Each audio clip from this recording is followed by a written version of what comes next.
Hi అండి, నమస్తే. Welcome to my channel. నేను మీ గాయత్రి.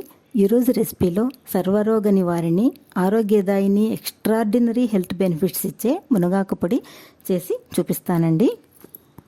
ఎన్నో వందల వ్యాధులకు దివ్య ఔషధంగా ఈ మునగాకును ఉపయోగిస్తారని ఆయుర్వేదంలో చెప్పబడింది. కంటి చూపును పెంచడంతో పాటు ఎముకలను బలంగా మారుస్తుంది. అలాగే ఇందులో యాంటీ ఆక్సిడెంట్లు ఎక్కువగా ఉండటం వలన ఇన్ఫెక్షన్స్ మన దరికి చేరకుండా ఉంటాయి. ఇలా చెప్పుకుంటూ పోతే ఎన్నో లాభాలున్నాయి. ఒక్క మాటలో చెప్పాలంటే ఇది మల్టీ విటమిన్ ట్యాబ్లెట్ అన్నమాట. మరి ఆలస్యం చేయకుండా ప్రాసెస్ ఏంటో చూసేద్దాం. స్టవ్ పై బాణలు పెట్టి 2 టేబుల్ స్పూన్స్ ఆయిల్ వేసి 1/2 కప్పు శనగపప్పు కొద్దిగా వేగాక సిమ్లోనే పెట్టి వేయించుకోవాలండి. ఇందులోకి 2 టేబుల్ స్పూన్స్ ఉద్దిపప్పు కూడా వేసి అవి కూడా దోరగా వేగాక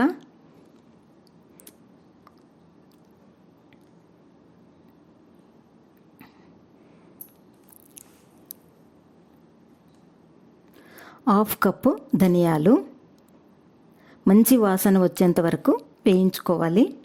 ధనియాలు వేగినప్పుడు మంచి వాసన వస్తాయి. 1 టేబుల్ స్పూన్ జీలకర్ర, కొద్దిగా ఇంగువ వేసి, ఇంగువ వేయడం వలన మంచి వాసన వస్తుంది.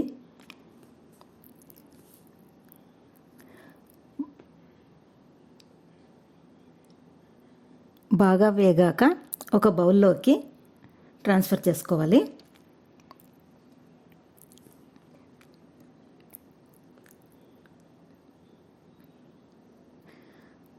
మళ్ళీ ఆ బాండీలోకి 2 టేబుల్ స్పూన్స్ ఆయిల్ వేసి 1 కప్పు ఎండుమిర్చి మధ్యలోకి కట్ చేసుకొని కొలుచుకోవాలి. అందులో గింజలు కూడా వేయాలి. గింజలు వేయడం వల్లనే పొడి బాగా టేస్ట్గా ఉంటుందన్నమాట. ఇందులోకి ఒక 2 పీసులు చింతపండు కూడా వేసి బాగా వేయించుకొని, మనం ఇందాక పప్పులన్నీ తీసుకున్నాం చూడండి, అందులోకే ఇవి కూడా తీసుకోవాలి.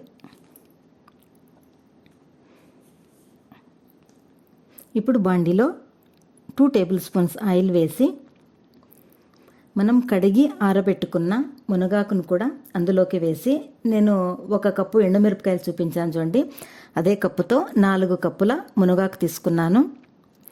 2 కప్పుల కరివేపాకు, పచ్చి కరివేపాకు 2 కప్పులు. కరివేపాకు వేయడం వలన మునగపొడి చాలా టేస్టీగా ఉంటుందన్నమాట. మనం ముందులా వేయించేటప్పుడు కొద్దిగా ముద్దగా అనిపిస్తుంది.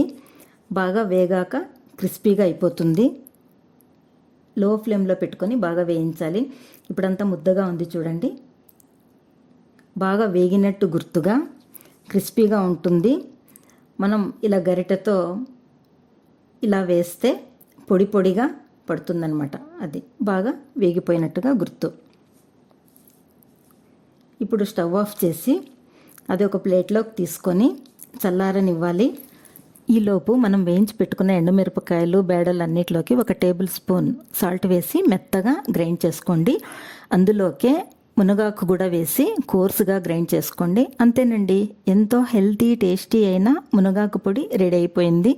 రోజు 1 ముద్ద అన్నం ఈ మునగాకు పొడితో తింటే ఆరోగ్యం మీ సొంతం. మరి మీరు కూడా ట్రై చేసి ఎలా వచ్చిందో షేర్ చేయడం మర్చిపోకండి. మరొక సింపుల్ అండ్ టేస్టీ వంటతో మళ్ళీ కలుద్దాం. మీకు నచ్చితే లైక్ చేయండి, షేర్ చేయండి, సబ్స్క్రైబ్ చేసుకోండి. Thanks for watching.